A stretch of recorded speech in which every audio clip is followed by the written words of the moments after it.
It's an exciting day for Windows laptop users. My videos and editorials are brought to you by people like you, the generosity of folks on my Patreon. They're helping keep the lights on.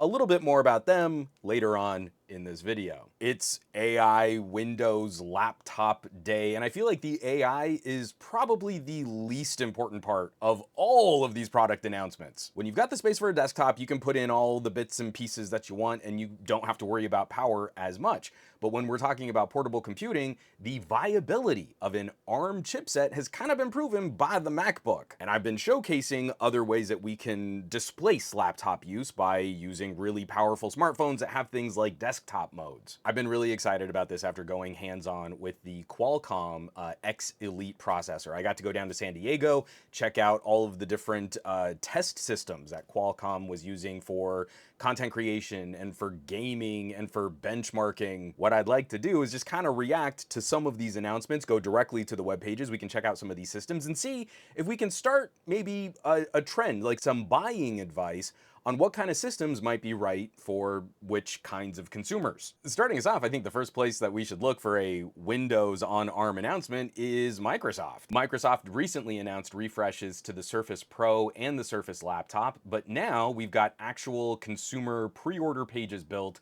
Starting off with the Surface Pro, it is a very similar design. We've got an OLED display, 90% faster performance. Now, I wonder if they're saying 90% faster performance than an Intel part or some kind, or maybe like the last generation Surface that did have an ARM chip. And also this NPU is sort of the exciting thing for Microsoft because we've been seeing a whole host of these AI accelerated Copilot Plus experiences. On this channel, I recently showed off the update to the Photos app in Windows 11, and that now has generative erase. So if your computer has one of these NPUs, it's able to content fill as you erase things out of the photo. It actually works really well. It's very similar to Google's Magic Eraser on Android phones. As these NPUs get more powerful, we can improve on a lot of those on-device services.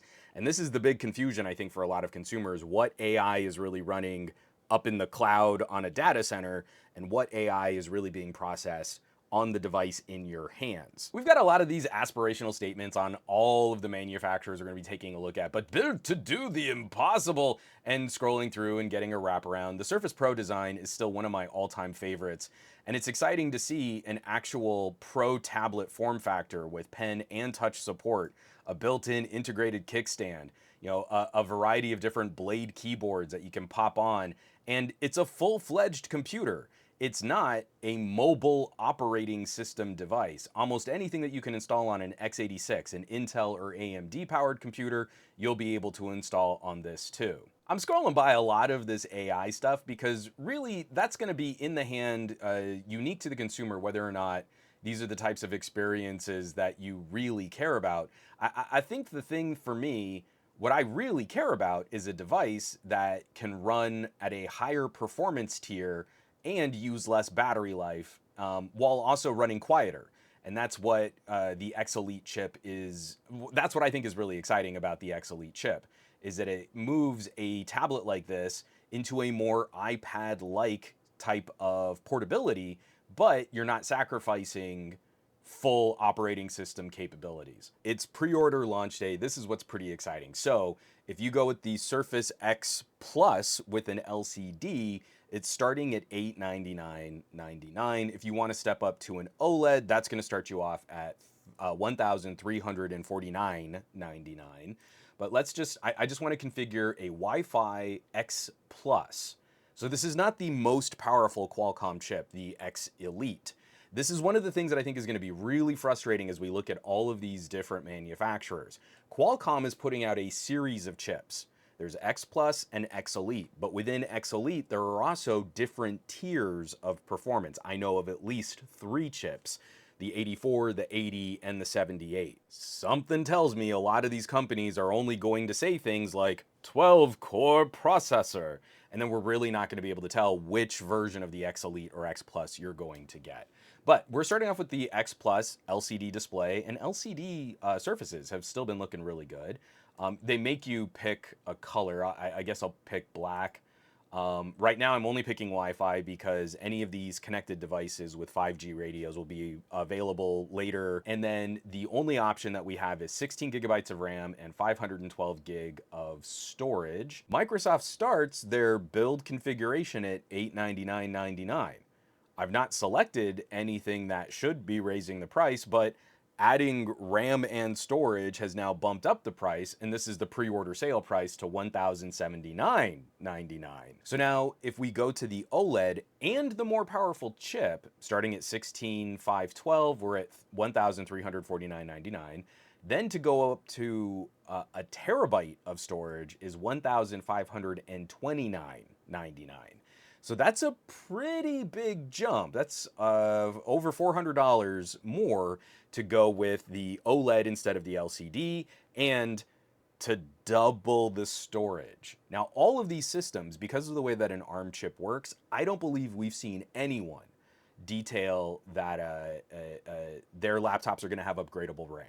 Unfortunately, kind of like what Apple's doing with the MacBook, I believe all of these systems are going to have RAM soldered into the SoC. Well, I mean, that's not even correct to say. It's not soldered into the main board. I believe it's a part of the SoC. That's a bit disappointing, but here's one of the critical differences between something like an iPad and something like a Windows on ARM PC. We saw this with the Surface Pro SQ3, we saw this with the Robo Ancala, and I believe the Lenovo was also similar. Even though we can't upgrade the RAM, we can get to that storage. So let's say you start out with the 512 gig version of the Surface Pro. If we scroll down and we believe this early tech spec page, we should have a removable solid state Gen 4 SSD. I'm assuming this is gonna be like the mini-sized M.2 drives that the kind of thing that you would order and put into your Steam Deck. That does make storage a little bit more expensive, but if you start out with a 512 gigabyte machine, later on, you should be able to upgrade that to a 1 or 2 terabyte, probably cheaper than what Microsoft is going to charge you for that storage right out the gate. Okay, so that's the Surface Pro. I also want to check out the Surface laptop. You know, I love all this flowery, it's literally flowery, aspirational, do what you can't in the impossible elegance refined. Yeah, it's gorgeous from every angle. It's a laptop, it's a really thin and sleek laptop. I really like the Surface design. I still have the Surface Laptop Go 2. Really pretty student grade machine. We're gonna go directly to pre-order. Now this one is similar to the Surface Pro. If we start with the 13.8 inch, the smaller Surface laptop, we can select between the Snapdragon X Plus and the Snapdragon X Elite chips. Microsoft isn't telling us what chip you're actually going to get. It is my hypothesis that Microsoft is going to start people off at the lowest level chip. So for an X Elite version of the laptop, that's gonna be the 78 series chip. So starting at $899, and now we're gonna click on Snapdragon X Plus. I wanna see what a good starter laptop is going to cost. And we're still at $899. So this one makes sense. You go lean, you can go with a 16 gig of RAM, 256 gig system for $899. It's not letting me pick it. Oh, I need to pick a color. I like the blue. No, I don't want that. Let's see, the rose, the gray. Okay, so you can have any color you want at the base model specs as long as you want gray. So 16,256, there we have a $900 system. But let's really spec this out. Let's build the machine that I would want to use from Microsoft. When me and my friend TK, we went down to San Diego and we got to test a bunch of those Qualcomm demo units. All of those lower power systems we're running 64 gig of RAM. Okay, so the X Plus chip, unfortunately, that doesn't look like we can bump up the RAM. And the X Elite smaller version also doesn't look like we can bump up the RAM, but that's gonna take prices a little bit higher. So an X Elite with 512, that's gonna be $1259, and then an X Elite with 1 terabyte is gonna be $1439. So I think this means we've gotta go to the 15-inch laptop. And oh, the colors might also make a difference because I have gray and black now. It doesn't look like the X Elite has the blue or the rose option. So let's see if I go black. Oh, here we go. Okay, so if you want a serious big boy computer from Microsoft, you can have any color you want so long as you want black. And this is like AC/DC should be playing in the background on this. Okay, now we can add more RAM, but all of our storage options are still only 1 TB. So this is quite a bit to pay for both a RAM and a storage upgrade, going from 512 to 1 terabyte. And now we've got options for 32 gigs of RAM and 64 gigs of RAM. That 64 is so important to me because I think that's the system that we tested fanless down in San Diego. So if I wanted that kind of performance, we were really impressed with the performance of those systems. I think the safest bet would be to ludicrously max out the RAM on this system. So this laptop is now going to go to, the full price is $2,500. On pre-order sale now, $2249.99. I love seeing 64 gigs of RAM. That is a workstation quantity of RAM. I'm a little disappointed we're at 1 TB for storage. That is, again, an additional cost that I would probably be factoring in to go and get a 2 terabyte drive.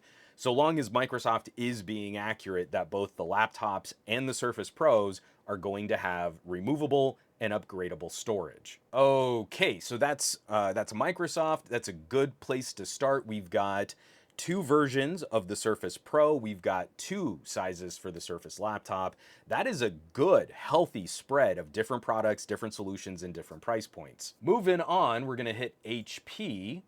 And this is the HP Omnibook X AI PCs, where again, the least interesting part of this for me is that it has a Copilot button on the keyboard. It's more, we're gonna get a higher tier performance with less battery draw so that these things can be used out in the field even longer. Yeah, it's all AI, AI, AI, X Elite AI, fuel your creative potential with the AI, enhanced immersive experiences, AI. I never thought I'd say this, but if HP, if their purchasing website were a person, I would kiss them on the cheek. Before we even get into the shop, we've got this, the Snapdragon X Elite X1E 78. It's at least telling us what version of the X Elite chip we're gonna get. So we're gonna click on shop here. We're gonna try and configure one of these systems. They all look like 14-inch. Again, we're seeing this $1299, and prices starting at $1149. But it's on this $1149 option that we can customize. So again, we've got 16 gigabytes of RAM, 512 gigs of storage. They're saying it's an NVMe M.2 SSD. So this is not storage that's built directly into the SoC. And we've got the lowest tier of the X Elite chip, the 78 series.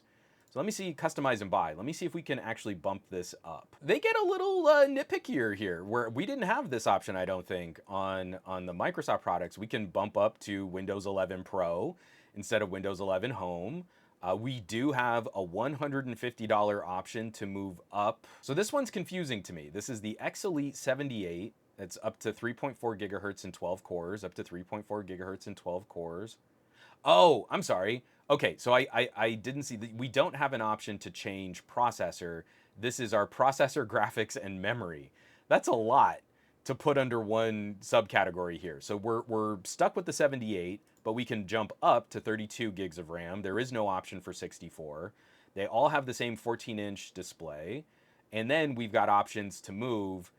So we can go with a 512 gig SSD, go to a 4x4 512 gig SSD, 1 terabyte, and then a 1 terabyte 4x4. The maximum, the fastest and biggest SSD that we can put in here is going to be $130.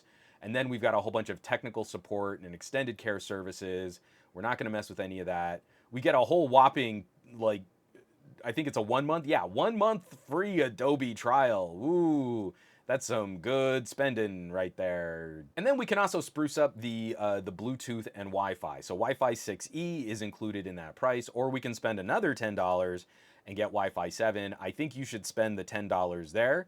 And that takes us to $1,508.99. It is my assertion, until we see what Microsoft really puts into the Surface laptop. Right now, Microsoft does this thing where they call it a different name than anyone else is using. On the older Windows on ARM PCs, we had the Snapdragon 8CX Gen 3. On the Surface Pro, we had the SQ3. Here we've got the 78, the 80, and the 84. There's that whole string of code of letters and numbers telling you what chip it is, but that middle number is what's important, 78, 80, or 84. And Microsoft is calling their chip the Snapdragon X Elite C12. So annoying. Microsoft, if anyone in your engineering department catches this, we'd all really appreciate it if you just told us what chip was going to be in the laptop. And just worth pointing out, so we've got a $1,500 system here from HP. If we kind of walk back the RAM on that Surface, so, oh wait, no, I think it's this tab. If we walk back the RAM on the Surface, it's the X Elite and 32 gigabytes of RAM with a 1 terabyte SSD. That's coming at $1,889. So $380 difference between a Surface, a Copilot PC laptop, and an HP Omnibook X laptop AI PC. These names are terrible. Moving on. All right, so we've seen HP. If we're gonna cover HP, we should probably cover Dell. I'm just gonna go directly to the XPS 13's product page so we can just start configuring a machine. So kind of like HP, if the Dell shopping website were a person, I would lovingly kiss them on the cheek too, because the XPS 13 is a known entity. It's a known laptop. And instead of doing like funky difference, this is a Qualcomm laptop with a different name. It's the XPZ13. A Dell XPS is a Dell XPS. And when you go to shop an XPS 13, you get a toggle switch at the top of the screen for an Intel or a Snapdragon system. That's the way it should be. Clicking on a Snapdragon, we start at $1299. Like HP, we can pay more for Windows 11 Pro. Let's see, Qualcomm, Adreno. We don't have options for any differences in RAM. We don't have options for any differences in hard drive. I wonder if they're going to give us anything. We don't have options for anything on the display. The configuration for the XPS 13 is pretty well baked, and the most you can bump it up to is just Windows 11 Pro. The hardware is set. 16 gigs of RAM, 512 gigs of storage, listed as a PCIe NVMe solid state drive. I think that's very important. Hopefully it also means we can crack this open and add more storage at some other later date. But we should highlight that this lists the 80 series Snapdragon Elite. So this should be a slightly more powerful system than the HP and what I believe Microsoft is going to use for the Surface laptop. The X1E80-100, that middle tier chip, that's the one that I think is going to give us some slightly higher clock speeds and a little bit of a nudge in performance. That seems to be the primary system offered by Dell here. I just want to see if the 14-inch or 15-inch are also getting... Nope, the 14-inch is an Intel Core Ultra 7. The 15-inch... likewise, is a Core i7. I don't think any of the other XPS models are carrying any differences in the processors. These all look like Intel parts. So I can switch over here. We've got two systems from Lenovo. This is also one of the top manufacturers on my list to watch for future ARM PCs. Lenovo is one of the most aggressive companies in delivering different form factors. From the original Yoga that could bend the screen all the way around, to detachables and dual displays and foldables. When we've got an ARM chip in some of these other form factors, they're the company that I think are going to give us some of the most aggressive form factors and different designs. But right now, they're starting it out a little bit more conservatively. We have a Yoga Slim, but this doesn't look like a Yoga that can bend the screen all the way around. So it's sort of a Yoga in name only. The Yoga Slim 7X with a Snapdragon X Elite starting at $1289.99. Let's hit this pre-order and see if there's anything that we can customize. And oh, there doesn't look like there's any options on this.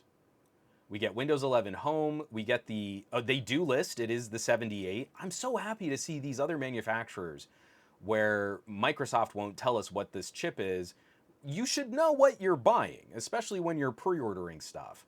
That's kind of a big deal. 16 gigs of RAM and a 1 terabyte SSD, so that's pretty good. And it is PCIe, so again, hopefully we can upgrade that later. And everything else here is pretty on point. We've got Wi-Fi 7, we've got Bluetooth 5.3, we've got a 3K OLED.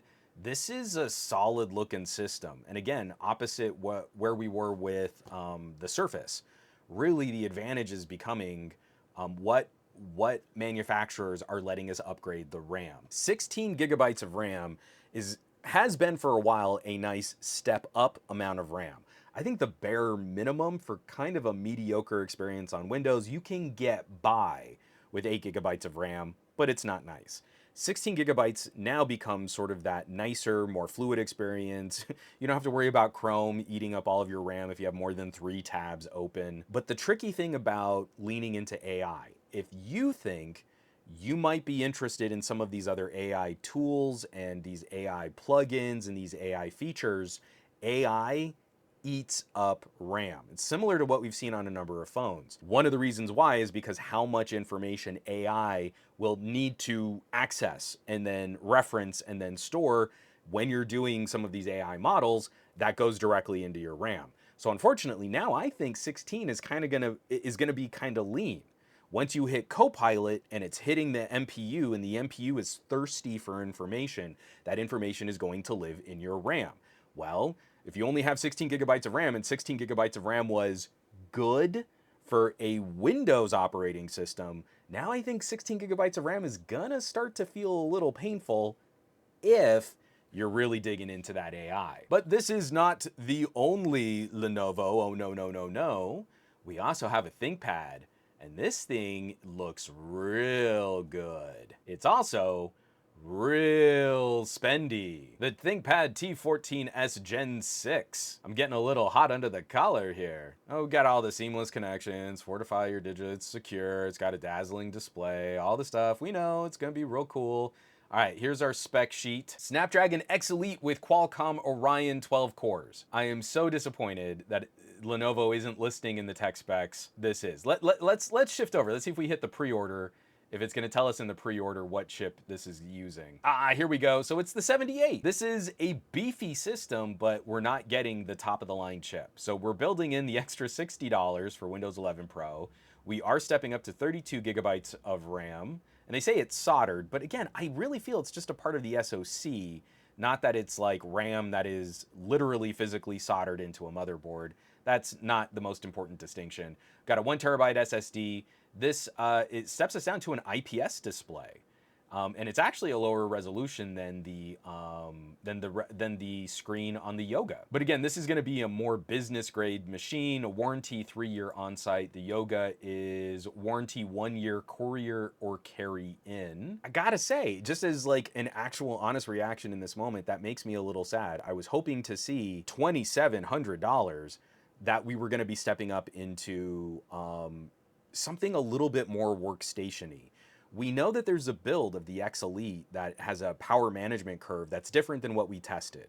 The systems that we tested were fanless, so the thinnest, the lightest.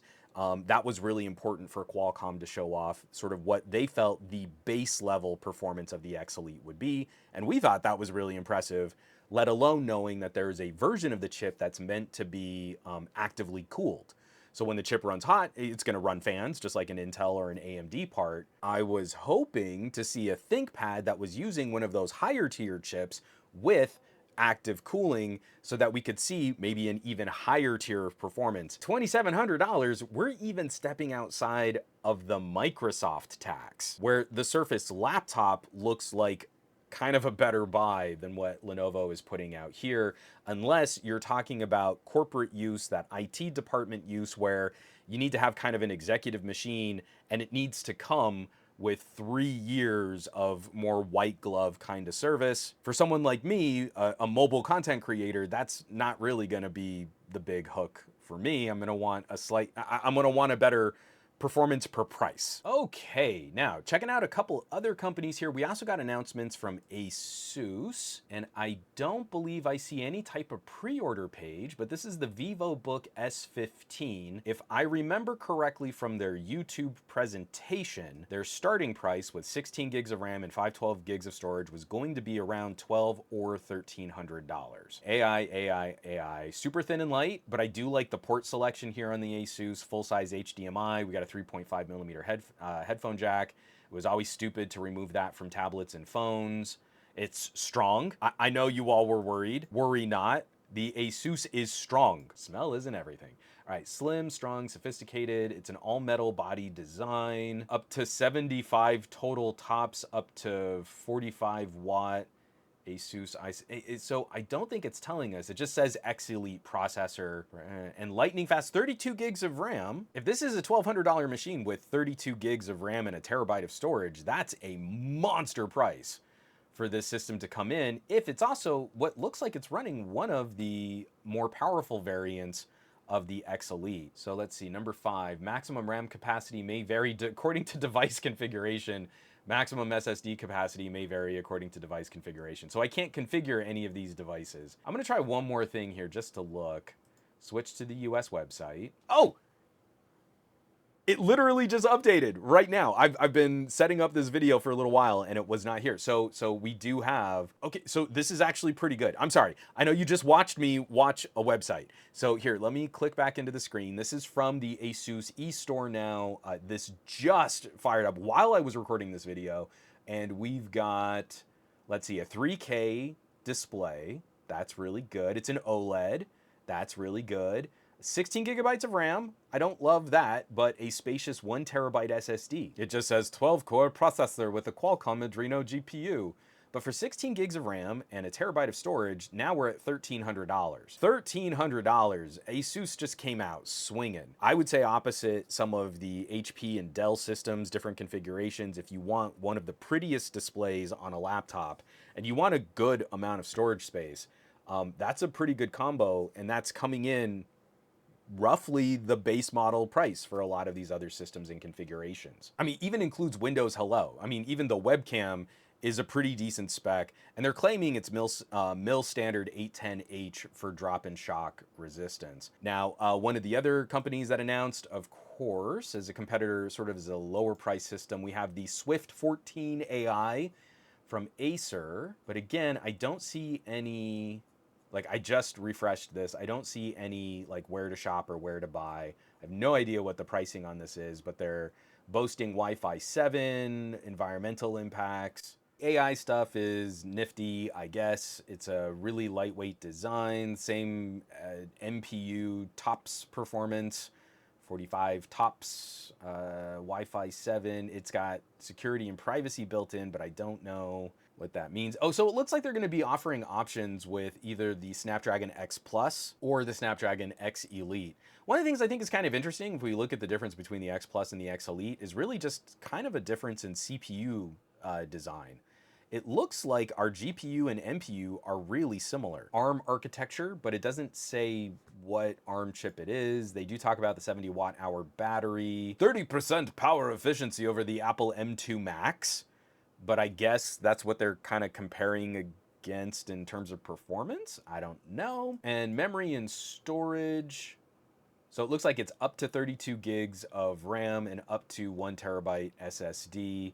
And they are also saying it is a PCIe Gen 4 SSD. I'm really hoping that all of these companies that are listing, you know, that they have a PCIe SSD, that all of these are going to be upgradable. I don't know. I mean, like Acer, I'm playing with some Acers right now, some of the Core Ultra 7s. You know, they might not always be the most exciting or the most progressive designs, but this is looking really, really trim. I wish there were a few extra ports on here. We've got a couple USB-C, they're USB 4, USB-Cs, a couple USB-As, and then a headphone jack. I would love to see on some of this space, I know it's really hard when you're trying to make the PC this slim, I would love to see an HDMI. I just think it's gonna be so fun when we've got options like these types of laptops. You're traveling, you plug it into a TV, and maybe you can do some light gaming. Compared to where we were with the last generation of ARM chips, those older, way less powerful chips could still kind of play through games like Control if you just whacked back all of the graphics settings. I'm gonna have to reach out to the folks at Acer. Like, I've really liked the Acer Swift, and if I can go hands-on with the Swift 14 AI, I think that would be really fun. I just wish we could see what their price point was going to arrive at. Let me just try one more time. I'm gonna go all the way home. I'm gonna literally refresh the page here. All right, let's go to AI ready. This is it's the Swift 14 AI, and they don't have it listed. Core Ultra 7, Core Ultra 7, Core Ultra 5. All right, well, moving right along, we're gonna wrap this video up looking at Samsung, the Galaxy Book 4 Edge. And let's go ahead and pre-order. Let's just go straight to the pre-order. Whew, okay, Samsung is coming in a little higher priced. A Windows 11 home machine, but we do have options for the X Elite. Okay, so this is pretty good. Windows 11 Home starts at $1,349.99. This looks like this is with a trade-in? You've gotta be kidding me. So wait a minute, hold on. We're gonna say no trade-in. So we're seeing, you know, the total is $1,349.99, and under it is saying out of $1,729.98. Okay, I think I get this. If we're pre-ordering, Samsung says this is a $1,700 starting price system, but during pre-order, you can get it for $1,349.99, and then you can play with some trade-in deals to save up to $500 on the price of the system. I guess that's what they're saying. I guess that makes sense. But we have the 3.4 gigahertz Snapdragon X Elite. Then we also have the 3.8. So I'm assuming this is the 78 chip, and this might be the 80 or the 84. Samsung might have the highest performance variant of the X Elite. But now looking at this website, this is where I get a little cranky. We only have one memory and storage configuration, 16 gigabytes of RAM and 1 terabyte of storage. And the 1 terabyte of storage is not listed as PCIe or NVMe. It's listed as eUFS. We use UFS storage in our phones, but that makes me very anxious that we won't be able to upgrade the storage on this system. If it's like how storage is built into our phones, this pie might be baked. Comparing and contrasting the different Galaxy books, we have the Book 4, the Book 4 Ultra, and this is the Book 4 Edge. That's their Edge AI model with the Snapdragon. I'm going through, we got a fingerprint reader. Oh, 5 speakers on the 16-inch. That's what we're looking at, is a 16-inch Galaxy Book 4 Edge. And it looks like, okay, so this is kind of exciting if you're looking for the highest performance version of the X Elite. Samsung seems to be offering up the highest performance version. So they list the 80 and the 84. So unlike a lot of these other manufacturers that are using the lowest tier X Elite chip, Samsung is using medium and high. So that is pretty cool. There aren't a lot of options if you're trying to shop the top end of the X Elite spectrum. And that's where we're getting this 3.8 gigahertz clock speed. Okay, so it is the X Elite 84, but there is no option for changing the RAM. Samsung is not listing what kind of storage they're using in any of their laptops. So I cannot find on the site right now, even on the other Galaxy books, if they're using, you know, an NVMe drive that's, you know, upgradable or replaceable, if that's a part you can get to, which is also really disappointing because Samsung makes some really good SSDs. For the 16-inch and you want the higher performance X Elite, you only have the option of 16 gigabytes of RAM and 1 terabyte of eUFS storage. I gotta say, out of all of these systems, oh, and sorry, that is right now on pre-order sale for $1,749.99. Normally $2,129.98. So where the Surface laptop can climb to a higher price, but you know, it's probably using a lower performance version of the X Elite, but you can configure it with 32 and 64 gigs of RAM, and you know you should be able to replace that SSD if you want to expand storage later.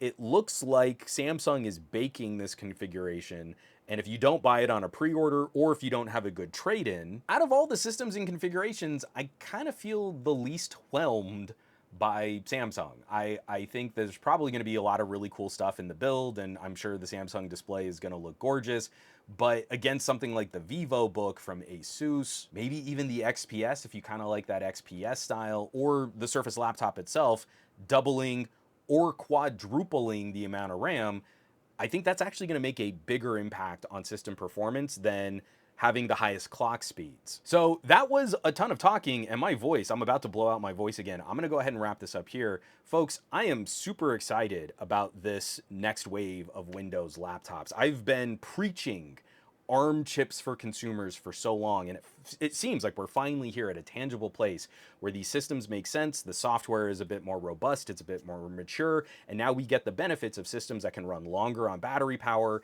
and at higher performance levels without needing to plug them in. I'm gonna be pulling the trigger on one of these systems today.